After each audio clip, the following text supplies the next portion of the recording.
what you can also do is you can do sensitivity analysis here in the simulation tab.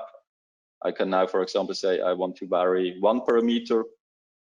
Let's say we want to vary the p-value from p50 to p95 and see what's the impact on the return, but also on the debt service coverage ratio and on liquidity gaps, for example.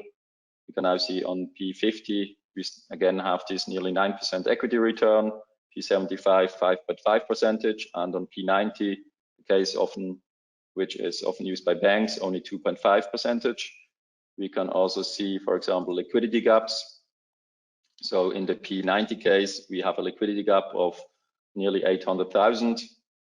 In the P90, this before was P95. In the P90 case, we have liquidity gap here of a little bit more than 150,000. So such things can also be analyzed quite in an easy way.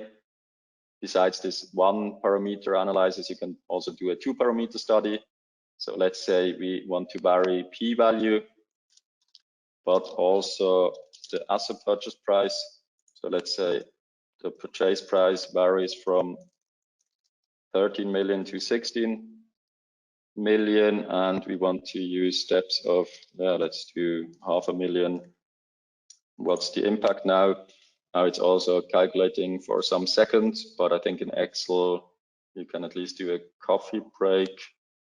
Now it's calculating all the cases P50 to P95 and also the different asset purchase prices. So we can see here that's more or less our case here. Between these two, we have 5.9% equity IRR when we pay 15.5 million on P75. When we only pay 14 million, for example, we still have a return of 5% on P90. So that's also quite easy.